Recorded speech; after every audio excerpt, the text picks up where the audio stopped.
This call is now being recorded. Okay, so now we will start with the chapter number 4, that is torsion of the circular shaft. This will be the 4th chapter as per your syllabus.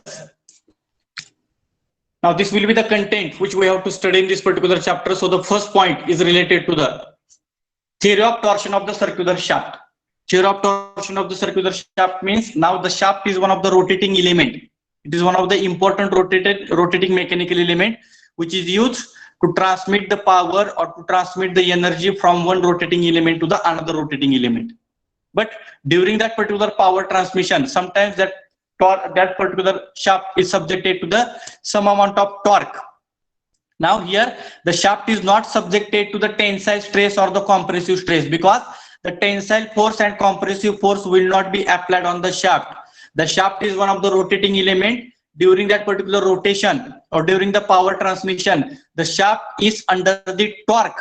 Means we can say that the shaft is under the torsion. So due to that particular torsion or due to that particular torque induced in this particular shaft, it is subjected to the shear stress, it is subjected to the shear strain, as well as the deformation of the shaft is also taking place. But instead of using the deformation of shaft, we are using the word twisting movement of the shaft. In the chapter number 1 and in the chapter number 2, whatever the delta L we have calculated, that delta L is called as a elongation or it is called as a deformation, and that delta L represents the linear deformation. That delta L represents the linear deformation, which is also called as the elongation of that particular body. But here the deformation of the shaft is not represented by the delta L, because delta L is linear deformation which is calculated in the mm. But the deformation of the shaft during the rotating condition, it will not be represented in mm. It will be represented in the form of theta, which is called as a twisting movement. And it is also always represented in the degree, or it is also represented in the radian. So that part we are going to discuss in the first point, that is it is related to the basic introduction. Then assumptions made in the theory of torsion. So before shaft is taking in any type of application or before it is putting in any type of application, which assumptions we have to consider? If that shaft will satisfy all those conditions, if your shaft will satisfy all those assumptions, then and then only we can use that particular shaft in particular application. If any shaft is not satisfying that particular assumptions, then it is not possible to use that particular shaft in that particular application. So that assumptions also we are going to discuss. This is the theoretical part. Then we will derive the torsion equation. So we are having the formula T upon J is equal to tau upon R is equal to G theta by L. So this particular equation is called as a torsion formula. We are having the derivation of this particular torsion formula also, and after the derivations we have to solve the numericals. So only two types of numericals are there in this particular chapters. The determination of torsional shear stress means we have to calculate the tau. Determination of angle of twist means we are going to calculate the theta. Sometimes we have to calculate the shear strain, which is represented by theta, or sometimes we have to calculate the torque induced in this particular shaft. Sometimes we have to calculate the power transmitted by this particular shaft. Here capital P, it represents the power transmitted by the shaft, it not represents the force. And sometimes we have to calculate the diameter of the shaft. So in the last unit or in this particular last content, we have to solve the numericals based on the shear stress calculation, shear strain calculation, twisting moment, that is theta calculation. Also we have to calculate the torque induced in that particular shaft, power transmission capacity of that particular shaft, and the diameter calculation of that particular shaft. Only two types of numericals are there, type number 1 and the type number 2. But before that, first of all we have to understand all the introductory part, then their assumptions, and we have to solve the derivation. By using this particular torsion formula, we can solve any type of numerical, any type of problem by using this particular torsion formula. Okay, so now today we will start with the introduction part. Why we have to study this particular chapter? When we can say that the shaft is under the torsion. So for that purpose here, I will draw the figures.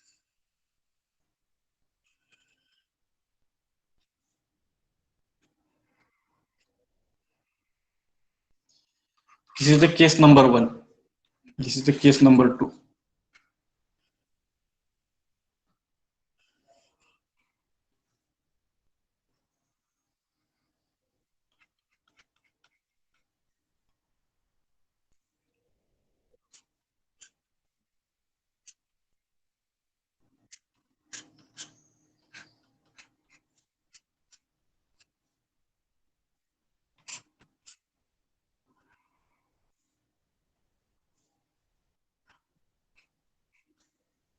Okay. These two are the shafts having length L. It is having radius R. Okay. These are the two conditions. So before that, just we will discuss about the shaft. You know that the shaft is one of the important rotating element. Shaft is one of the important rotating element which is used to transmit the power from one rotating element to the another rotating element. Means the two shafts are connected to each other. Means in between two shafts, maybe the belt drive will be given, chain drive will be given, or maybe sometimes gears are given. So that particular gear, pulley, it will be located on that particular shaft, and once one shaft is start rotating, the power will be transmitted to the another shaft through the belt drive, gear drive, or the chain drive. Means the shaft is one of the rotating element which transmit the power or energy from one rotating element to the another rotating element. This is the important function. If it is the example of our four-wheeler vehicle, in the four-wheeler vehicle, the two shafts are given, which is called as axle, front axle of the vehicle and rear axle of the vehicle, and on that particular axle your tires are mounted. So whatever the amount of power is generated in the engine, that amount of power generated in engine is transmitted to the rear axle by using the propeller shaft. Means from one shaft to the another shaft, whatever the power is transmitted in that case, your shaft, it plays very important role to transmit the power from one location to the another location, or from one rotating element to the another rotating element. Therefore the shaft is one of the important element which is used for the power transmission. Now when the shaft is transmitted the power from one shaft to the another shaft, that shaft is not subjected to the tensile force, that shaft is not subjected to the compressive force, that shaft is under the torsion. That shaft is under the torsion. That means some amount of torque is also developed in that particular shaft, and during that particular power transmission, what happen, that shaft is said to be in torsion. So what happen, in order to understand a particular concept, so here the figure number 1 and the figure number 2. Here in the figure number 1, one shaft is there having length L, which is free from the both side. In the figure number 1, the shaft is free from the left side also it is free from the right side also. But in the figure number 2, the shaft is fixed at left side, and at the right side it is totally free. So now in the case number 1, when we can say that the shaft is under the torsion, the shaft is said to be torsion if equal and opposite torque is applied at the two end. Now at the left side, if this torque is applied at the left side, at another side in opposite direction the torque is applied at the right side. At the left side this torque is applied in the opposite side. At the right side also, whatever the torque is applied, it is also applied at the opposite side. That means when we can say that the shaft is under the torsion, when equal and opposite torque is applied at the both ends, then and then only the shaft is said to be under the torsion. Means we are having the formula torque is equal to force into perpendicular distance. Torque is equal to force into perpendicular distance. When we can say that that particular shaft is under the torsion, if that particular shaft is subjected to the some amount of torque, and as per the figure number 1, if torque is applied at the left side, similarly in opposite direction also we have to apply the torque. Then and then only there may be the possibility of twisting, or there may be possibility of, we can say that the shaft is under the torsion. If the shaft is free from the left side as well as the shaft is free at the right side also, and if I will apply the torque only at the one side, if I will apply the torque only at the one side, then we cannot say that the shaft is under the torsion. In order to make that particular shaft under the torsion, we have to apply the same amount of torque at the right side also. Then and then only I can say that this shaft is under the torsion. So simple definition is there for the torsion. The shaft is said to be a torsion when equal and opposite. For example, at the left side, if 50 Newton mm torque is applied in anti-clockwise direction.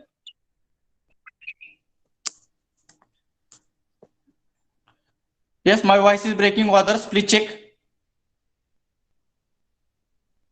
No, sir. Revnath, maybe you are facing the network problem. So you just leave the meeting and once again you rejoin. Okay, let us assume that condition. If 50 Newton mm torque is applied at the left side in anti-clockwise direction, similarly, the 50 Newton mm, this much amount of torque we have to apply at the right side also, but it is in clockwise direction. Magnitude is same, equal and opposite. Equal means equal in magnitude. Left side 50 Newton mm, right side 50 Newton mm means equal in magnitude, but opposite in nature. At left side, if the torque is applied in anti-clockwise direction, at the right side we have to apply the same magnitude amount of torque in the clockwise direction. Then and then only we can say that that particular shaft is under the torsion. Therefore, if the torque is applied on the shaft is under the torsion. If this shaft is under the torsion, it is subjected to the twisting movement. Means deformation of the shaft is taking place. If any body is subjected to the tensile force, if any body is subjected to the compressive force, due to that tensile force and due to that particular compressive force, deformation is taking place, and that deformation is represented by the delta L. In the chapter number 1 and in the chapter number 2 we have discussed. But here the shaft is subjected to the torque. Due to that torque applied, the shaft is under the torsion. Due to that particular torsion, the shaft is subjected to the twisting moment, means the deformation of this particular shaft is taking place and it is represented by the twisting moment, that is theta. If shaft is subjected to the twisting moment, it is subjected to the shear stress and shear strain. If shaft is subjected to the torque, it is subjected to the torsion. Due to that torsion, the shaft is subjected to the twisting moment. If the shaft is subjected to the twisting moment, that particular shaft is subjected to the shear stress and shear strain only. In this particular shaft, there is no any development of tensile stress, there is no any development of compressive stress, there is no any development of volumetric stress. This particular shaft is always subjected to the shear stress and the shear strain only. That shear stress is represented by tau and the shear strain is represented by the phi. And how the series will be there? If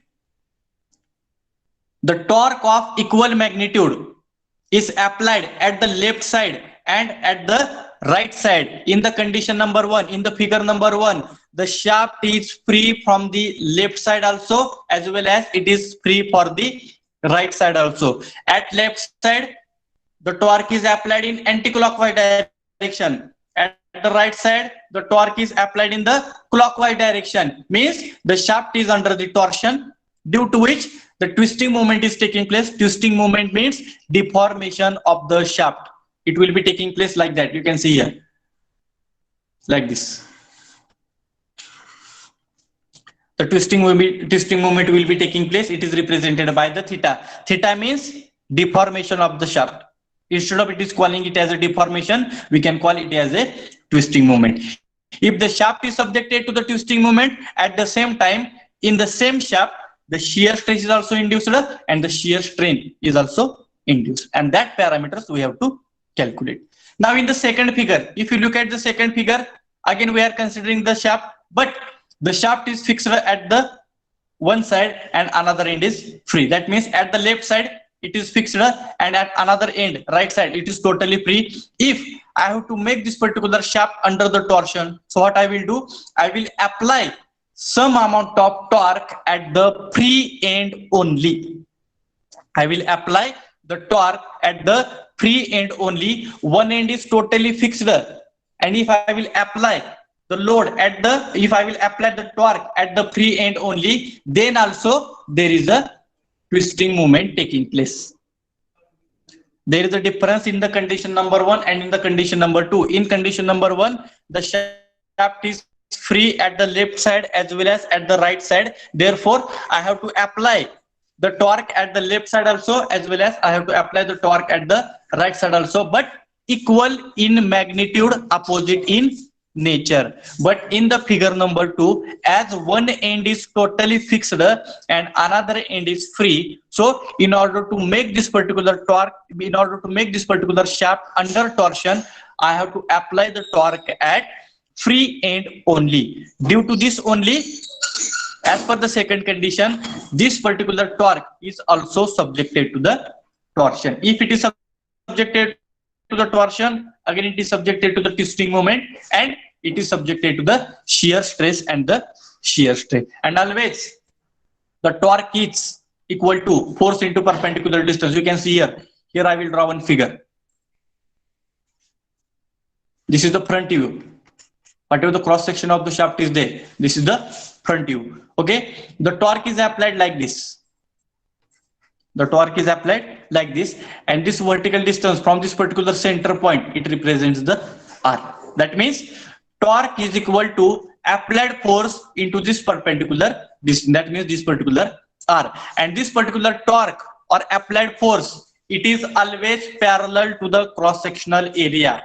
Whatever the torque is applied on any shaft, that torque is always parallel to the cross-sectional area, because in the cross-section, this is the cross-sectional area of the shaft, and to this particular cross-sectional, whatever the torque or whatever the shear force, we can consider the shear force. This shear force is always parallel to the cross-sectional area. So please keep in mind, whatever the torque is applied, whatever the shear force is applied on that particular shaft, it is always parallel to the cross-sectional area. And by taking the reference of that, I can say that torque is equal to force into perpendicular distance. Whatever this force is applied at the top side, this will be the force, and from this particular force, whatever this radius R is there, that radius R represents the perpendicular distance between that particular force and from this particular center point. Therefore, the torque is equal to force into the perpendicular distance. Also, what will be the definition of torque? What will be the definition of torsion? When the member which is subjected to the couple, so whatever this torque is applied on this particular section, this torque means it is subjected to one couple, because couple is also having the same definition. Couple is equal to movement is equal to torque. All the three concepts are having the same definition. Torque means force into perpendicular distance. Couple means again force into perpendicular distance, because couple is always given in the form of Newton meter or Newton mm. Newton means force, mm means distance. That means force into perpendicular distance, it is also called as a couple. And movement, if we are taking the movement to the every point, that movement is also represented by in Newton meter or in Newton mm. Therefore, torque is also having same formula. Movement M, it is also having the same formula, and couple C, it is also having the same formula, that is force into perpendicular distance. Therefore, if I have to define the definition of torsion, What will be the definition? The member which is subjected to the couple which is produced about their own axis. You can see here one more diagram I will draw here. This is the member. This is couple which is applied at the top side. You can see this is the couple which is applied at the top side. This couple is produced about rotation. This is the center point. Whatever the couple is applied, that couple is applied along the axis of the shaft. The couple is produced on the rotation about their own axis. So this particular concept is called as a torsion. Therefore, torque is equal to movement is equal to couple. All are having the three definitions, that is force into perpendicular distance, because all are having the same unit. Couple unit Newton mm, torque unit Newton mm, moment unit Newton mm. Means Newton means force, mm means distance. That means force into perpendicular distance. That product is called as a torque, that called as a moment, that called as a couple. But now in this particular chapter only we have to use the concept of torque only, that is capital T is equal to force into perpendicular distance. And if I have to define the formula of torsion, torsion means a member which is subjected to the couple. Here I have drawn, this is the one couple which is produced about the rotation of their own axis. म्हणजे हा त्याचा axis आहे आणि ह्या axis मध्ये आणि ह्या force मध्ये जे काय परपेंडिक्युलर डिस्टन्स आहे ते परपेंडिक्युलर डिस्टन्स म्हणजे काय सांगते तुमचं, तर रेडियस ऑफ शाफ्ट. जो काय कपल अप्लाय केलेला आहे त्या कपल मध्ये आणि ह्या सेंटर पॉइंट मधलं डिस्टन्स म्हणजे परपेंडिक्युलर डिस्टन्स म्हणजेच काय तुमचं रेडियस आहे. मग हे अप्लाय केलेलं कपल आणि हे रेडियस ह्या दोन्हीचं प्रोडक्ट म्हणजे काय झाला तुमचा टॉर्क झाला. त्यालाच आपण काय म्हणतो तर torsion म्हणतो. Therefore, a member which is subjected to the couple which is produced about their own axis, जे काय कपल प्रोड्यूस झालेला आहे ते त्याच्याच ओन ऍक्सिसला प्रोड्यूस झालेला आहे. त्यामुळं त्या कन्सेप्टला आपण काय म्हणतो तर torsion म्हणतो. And always whatever the torque is applied on the shaft, it is always applied in the outside of that particular shaft.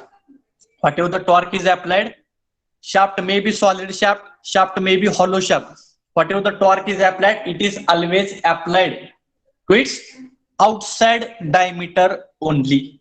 Please keep in mind, whatever the shaft we are considering, that shaft may be the solid shaft, that shaft may be the hollow shaft. Whatever the torque is applied, that torque is applied on the outer diameter only.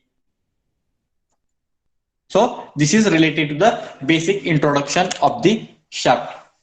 When we can say that shaft is under the torsion, if equivalent opposite torque is applied at the left side as well as at the right side, then we can say that that shaft is under the torsion. जर एकाच बाजूला जर आपण shaft फिरवला तर shaft twist होणार नाही. बघा आपण घरामध्ये जर एखादं कापड पिरगाळतो, जर आपल्याला कापड पिरगाळायचं असेल तर आपण काय करतो, एका बाजूला क्लॉकवाईज दुसऱ्या बाजूला अँटी क्लॉकवाईज. जर ते आपण कापड पिरगाळत तरच त्याच्यात पाणी आपल्याला खाली मिळते. If I will rotate that particular cloth in only one direction, the twisting will not be taking place. So this will be the example of this particular figure number 1. आपल्याला पहिल्यांदा क्लॉकवाईज मध्ये फिरवावं लागते, परत अँटी क्लॉकवाईज मध्ये फिरवावं लागते. असं केलं तरच त्या क्लॉथ मधलं पाणी काय होते, खाली पडते. This is about the figure number 1. Second figure, what we are doing sometimes, we are doing this particular activity so many times. आपण काय करतो, आपल्या एखाद्या मित्राचा हात पिरगाळतो. आता if will take the example of hand, the hand is fixed at one end. जो काय तुमचा एल्बो आहे it is your fixed side, आणि जे काय तुमचे फिंगर्स आहेत that fingers mean your free hand. आता जर आपण हात पिरगाळला तर आपल्याला फक्त फ्री हँडलाच आपल्याला तो हात काय करावा लागतो, ट्विस्ट करावा लागतोय. At elbow side need not required to twist that particular hand. If I will twist that particular hand at only free hand, then also that particular hand is under the twisting moment or it is under the torsion, and that will be represented by the second figure. पहिल्या figure मध्ये shaft दोन्ही बाजूला free आहे. दोन्ही बाजूला free असल्यामुळे left साइडला आणि राईट साइडला पण आपल्याला टॉर्क अपोजिट डायरेक्शन मध्ये अप्लाय करावा लागतोय, तरच तो शाफ्ट आपण टॉर्शन मध्ये आहे असं आपण सांगू शकतो. पण सेकंड फिगर मध्ये शाफ्ट एका बाजूला फिक्स आहे, दुसऱ्या बाजूला फ्री आहे. फिक्स बाजूला टॉर्क अप्लाय करायची गरज नाही, I have given the example of hand. दुसऱ्या बाजूला फ्री आहे, दुसऱ्या फ्री बाजूला जर फक्त आपण टॉर्क अप्लाय केला तर तो पण shaft under torsion, that will be represented by the second figure. मग जर बॉडीवर आपण टॉर्क अप्लाय केला असेल तर त्या टॉर्कमुळे तो शाफ्ट अंडर टॉर्शन आहे असं आपण म्हणू शकतो. जर if that shaft is under the torsion, then we can say that shaft is under the twisting movement. म्हणजे त्या शाफ्टचं काय व्हायला लागलोय, पिरगळल्यामुळं शाफ्टचं काय व्हायला लागले तर डिफॉर्मेशन व्हायला लागलंय, and that deformation is represented by the theta, which is called as a twisting movement. If shaft is subjected to the twisting movement, simultaneously in that particular shaft shear stress is induced and the shear strain is also induced, which is represented by the tau, and shear strain is represented by the phi, and these parameters we have to calculate. So this is the basic formula of the torsion, that is torque is equal to force into perpendicular distance, moment is also is equal to force into perpendicular distance, couple it is also is equal to force into perpendicular distance. Therefore when your member is subjected to the couple which is produced about their own axis, जे काय couple त्या शाफ्टवर produce झालेला आहे ते couple त्याच्याच ऍक्सिसला काय perpendicular आहे, त्यामुळे त्या कन्सेप्टला आपण काय म्हणतो तर टॉर्शन म्हणतो. And whatever the torque is applied on solid shaft, whatever the torque is applied on the hollow shaft, it is always applied to the outside diameter only. Solid शाफ्टला तर एकच diameter असतो, कुठला, only external diameter do, ज्यामुळे काय torque असतो that torque is always maximum at the outer periphery in case of a solid shaft and in case of a hollow shaft. Whatever the torque is induced, that torque is always maximum at the outside diameter only or the outside periphery only. Please keep in mind. hollow shaft आहे म्हणजे त्याला सेंटरला material नाही. जर सेंटरला मटेरियलच नसेल तर सेंटरला टॉर्क डेव्हलप होणं शक्य नाही, कारण हवेमध्ये टॉर्क किंवा कॅव्हिटीमध्ये टॉर्क कधीच डेव्हलप होत नाही. Therefore in case of a solid shaft and in case of a hollow shaft, the torque is always maximum at the outside diameter or outside periphery only, or for the external diameters only. So this is about the basic introduction and how to calculate the parameters. एकदा twisting moment आला की लगेच shear stress पण येतोय आणि लगेच shear strain पण होतोय, and based on this only we have to solve the numericals. Now we'll discuss about the assumptions. If I have to use the shaft in any applications, then that shaft has to satisfy some of the assumptions. In that, the first assumption you can see, the shaft should be perfectly straight and having the uniform cross-sectional area. The shaft should be perfectly straight. If I have to use the shaft in any type of application or any one application, it should be perfectly straight. For example, here I will draw the figure.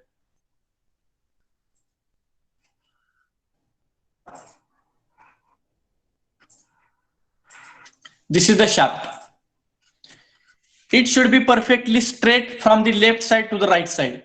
This is the left side and this is the right side. So as per the first assumption, the shaft should be perfectly straight and having uniform cross-sectional area. Whatever the cross-sectional area present at the left side, same cross-sectional area is there at the center, same cross-sectional area at the right side. That means if this shaft is having the same diameter, for example 30 mm diameter at the left, 30 mm diameter at the center, and the 30 mm diameter at the right side, means we can say that the cross-sectional area of that particular shaft is uniform. So if your shaft will satisfy this first assumption, which one? It should be perfectly straight and having the uniform cross-sectional area, then this particular shaft I can use for further analysis or for the further application. Then second, material of shaft is homogeneous and the isotropic. Homogeneous and isotropic. Isotropic means and homogeneous means. Can anybody tell what is the difference between homogeneous and isotropic? Isotropic, what is the definition of isotropic? What is the definition of isotropic?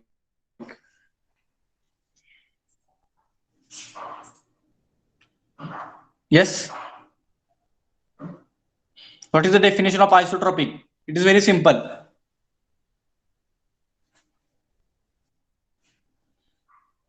If material property of that particular shaft in all direction, if it is same, for example, if I will consider this particular point, this is the x direction, this is the y direction, and this is the z direction. If this particular shaft is having the same material property in all direction, if the shaft material is having the same material property in all direction, then that material will be considered as a isotropic. For example, now this shaft, if it is having G is equal to 200 gigapascal in x direction. If same G will be available in y direction, 200 gigapascal. If same G will be available in z direction, 200 gigapascal, then and then only I can say that this particular shaft material is isotropic. Means the property or material property of that particular shaft in all direction, if it is same, then that shaft will be considered as a isotropic. Means in x direction same G is there, in y direction same G is there, in z direction same G is there. Means material property of that particular shaft is same in all direction, then that shaft will be considered as a isotropic material. Then what is meant by the homogeneous? Homogeneous means this particular shaft is made by the number of particles. This particular shaft consists of number of particles. Particle number 1, 2, 3, 4, 5, 6, like that. Number of particles are present in that particular shaft, and all these particular particles are combined together. Therefore, this particular shaft is formed. Whatever the number of particles are there, that all particles are combined together, due to which only this particular shaft is formed. If each and every particle is having the same material property, then that material will be the homogeneous. Now here I have represented G in x, y, and z direction. Similarly, some another point is also there, some another point is also there, some another point is also there. For each and every point in the shaft, the material property is same, then we can say that this particular material is homogeneous. Please understand the difference between the isotropic and the homogeneous. Isotropic means property of that particular material is same in all direction. While representing the concept of isotropic, I have considered only one point in the material. I have considered only one point in this particular shaft. If all the properties are same in all direction, then material is isotropic. But in shaft, it consists of a number of particles, and for each and every particle, if material property is same in x direction, y direction, and the z direction, then I can say that this material is also homogeneous. म्हणजे आयसोट्रॉपिकचा concept सांगताना मी फक्त एकच point consider केलाय, आणि त्या पॉइंटला तिन्ही direction मध्ये जर प्रॉपर्टी सेम असतील, then that material will be isotropic. But होमोजेनियसचा पॉइंट सांगताना मी सगळे पॉइंट, सगळे पार्टिकल त्या शाफ्ट मधले काय केलेले, कन्सिडर केलेले आहेत, आणि प्रत्येक पार्टिकलला त्याची मटेरियल प्रॉपर्टी तिन्ही डायरेक्शन मध्ये जर सेम असेल, तर मी सांगू शकतो की दॅट मटेरियल इज होमोजेनियस. एका पॉइंटला मटेरियल प्रॉपर्टी सेम आहेत आणि दुसऱ्या पॉइंटला जर मटेरियल प्रॉपर्टी वेगवेगळ्या असतील, म्हणजे एका पॉइंटला 200 गिगापास्कल आहेत आणि दुसऱ्या पार्टिकलला तर 250 असतील, I cannot say that material is homogeneous. Therefore, isotropic means the material property of that particular shaft is same in all direction, then that material is called as isotropic. And homogeneous means for all the particles, if material property is same in all direction, then that material is the homogeneous. If your material is homogeneous and isotropic, then and then only that shaft we can use for your further analysis or for your further application. Then third, the twisting is uniform along the length. Twisting is uniform along the length. That means if the torque is applied on the shaft, due to that application of torque, the twisting of that particular shaft is taking place, and that twisting should be uniform. For example, this is the one shaft. At one side it is fixed, for example, at one side it is fixed, and at the free end the torque is applied. So due to the torque applied at the free end, whatever the twisting is taking place, that twisting should be in uniform condition, like that. Initially, if I will apply the 10 Newton mm torque for 10 Newton mm, some amount of twisting is taking place. If I will increase 20 Newton mm for 20 Newton mm, again some twisting is taking place. If I will increase the torque up to the 50 Newton mm, again for 50 Newton, some twisting is taking place. If I will increase the torque up to 100 Newton mm, again for 100 Newton mm, some twisting will be taking place. That means after the application of torque, whatever the twisting will be taking place, that twisting should be uniform. So this is the requirement of that particular shaft. Then fourth one is the circular shaft remains circular after the twisting. This is very important. The circular shaft, the shaft is always circular in cross section. Please keep in mind, the shaft is always circular in cross section. Before twisting, it is circular. After twisting also, the shaft should be in circular section only. After twisting, it should not be in rectangular section. After twisting, it should not be in triangular section. After twisting, it should not be in square section. Before twisting, shaft should be in circular section. After twisting also, the shaft should be in circular section only. So please keep in mind, that is, the circular shaft remains circular after twisting. Before twisting, should be in circular. After twisting also, it should be in circular section only. If that particular shaft is satisfying this condition, then and then only I can use that particular shaft for further analysis or for the further application. Then fifth number, the maximum shear stress induced in the shaft does not exceed the elastic limit. Maximum shear stress induced in the shaft does not exceed the elastic limit. Now, if the shaft is subjected to the torque, it is subjected to the torsion, it is subjected to the twisting moment. At the same time, in that particular shaft, some amount of shear stress is also induced, which is represented by tau, and that shear stress should not exceed the elastic limit, because once this maximum shear stress exceeds the limit of that particular shaft, the shaft will get break, because each and every shaft, it is having their own limit. That limit can be represented in the form of torque.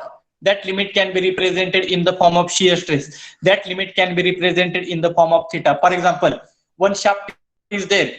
That shaft can sustain the torque up to the 100 Newton mm only. That shaft can sustain the shear stress up to 200 Newton per mm square only. That shaft can be twisted up to the 5 degree only. So this 100 Newton mm represents the maximum torque capacity of that particular shaft. Similarly, this 200 Newton per mm square, it also represents the maximum shear stress capacity of that particular shaft. This theta 5 degree, it also represents the maximum twisting moment of that particular shaft. That means that shaft can sustain the torque up to 100 Newton mm only. 105 झाला की shaft will get break. Similarly, 200, that shaft can sustain up to the shear stress only up to the 200 Newton per mm square. That means he can sustain 190, 195, 180, 150. But if the stress is increases up to 210, then that shaft has exceeds the limit of elastic limit, and immediately the shaft will get break. Therefore, your fifth assumption states that the maximum shear stress induced in the shaft does not exceed the elastic limit. Once your shaft will exceed the elastic limit, immediately shaft will get break and maximum twisting will be taking place, and shaft will get break into the two different portions. Therefore, this is the requirement of the shaft, that is, the maximum shear stress induced in that particular shaft does not exceed the elastic limit. If your capacity is 200 Newton per mm square, you can apply the stress up to the 200, no problem. But if your stress is increases beyond the 200, then that shaft cannot sustain that particular stress and immediately it will get break. So this is the meaning of the assumption number 5. And the last assumption is that the torque applied on the shaft is perpendicular to the axis of rotation.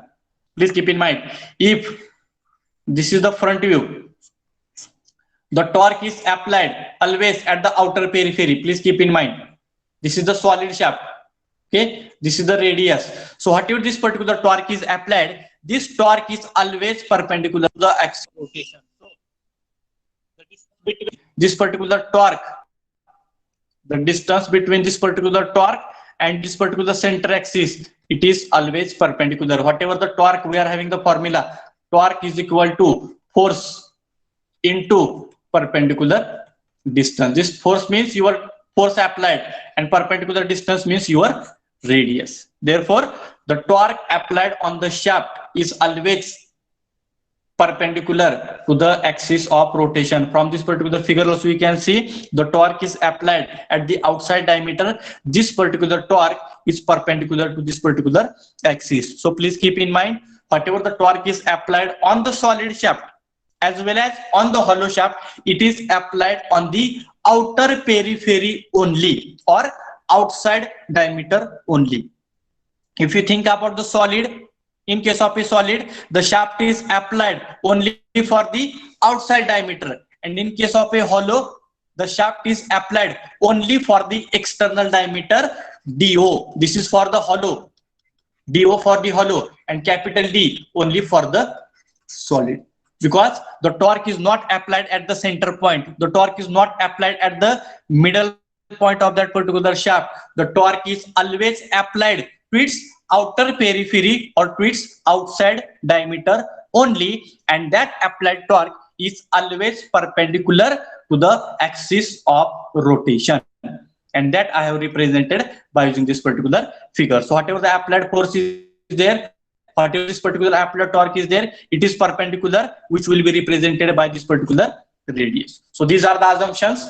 First assumption means the shaft should be perfectly straight, having the uniform cross-sectional area from the left side, center, and the right side. If diameter is same, then we can say that the cross-sectional area is also same, and the shaft should be perfectly straight. Second, material is homogeneous and isotropic. It is related to the material property. If the shaft is having the same material property in all direction, then that material will be the isotropic. And if the same condition will be applicable for all the particles, जेवढे का त्या shaft मध्ये particle आहेत त्या सगळ्या पार्टिकलची जर material property same असेल in all direction, then that shaft should be the homogeneous. Then twisting is uniform along the length.